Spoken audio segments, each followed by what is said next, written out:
हर साल नवरात्रि का समय जब भी आता है तो एक सवाल आम तौर पर उभरने लगता है सामान्य लोगों के बीच में और कई बार विद्वानों के बीच में भी कि नवरात्र लिखा जाए या नवरात्रि लिखा जाए, नवरात्र या नवरात्रि।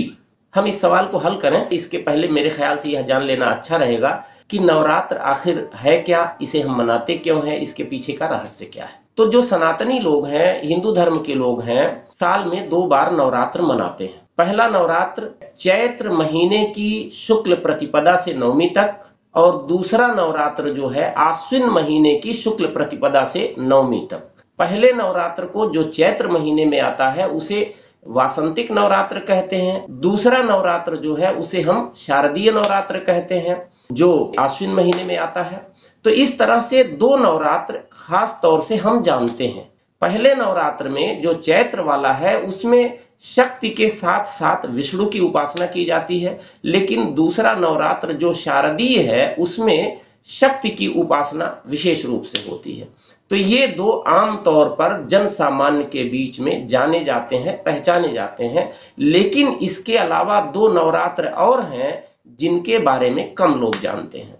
वे 2 नवरात्र जो हैं उनमें से एक जो है आषाढ़ महीने के शुक्ल प्रतिपदा से नवमी तक रहता है और दूसरा नवरात्र माघ महीने के शुक्ल प्रतिपदा से नवमी तक रहता है। इस तरह से 2 नवरात्र और हैं, लेकिन समझने की बात यह है कि ये जो 2 नवरात्र और हैं इनको सिर्फ 51 शक्तिपीठों में मनाया जाता है। भक्तगण वहीं पर मनाते हैं। जन सामान्य के बीच में ये दोनों आषाढ़ वाले और माघ वाले ये जन सामान्य में नहीं मनाए जाते हैं। तो बहरहाल इस तरह से कुल 4 नवरात्र बनते हैं।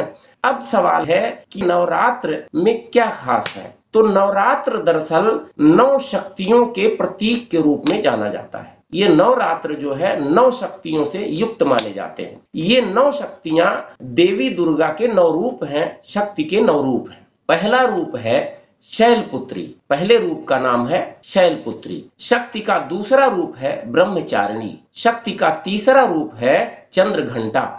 चौथा रूप है कूष्मांडा। 5वां रूप है स्कंद माता।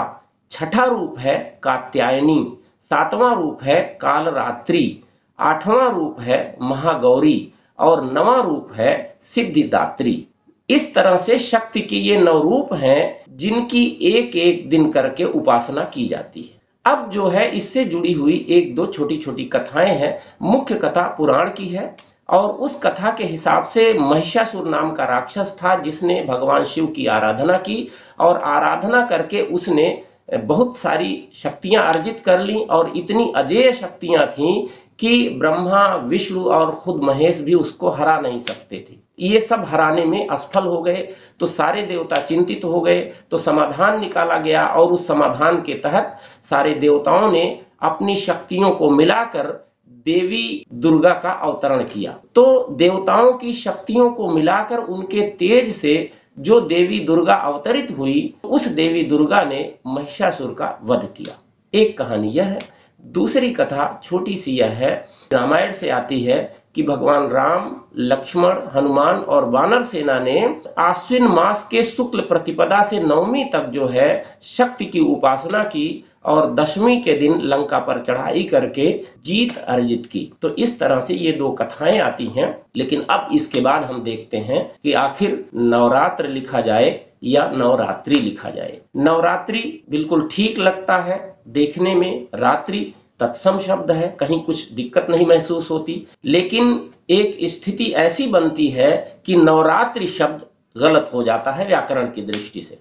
नवरात्र लिखा जाना चाहिए और उसके पीछे की वजह जो है वह यह है कि रात्रि में 9 लगता है तो नवरात्रि बनता हुआ दिखाई देता है। यहीं पर एक बात और समझ लेना चाहिए कि यह नव शब्द जो है यह नया वाला नहीं है, यह नवन से आया है। नव जो गिनती बताता है, तो 9 का मतलब गिनती में 9 और रात्रि के साथ यह 9 जुड़ता है तो नवरात्रि बनता है।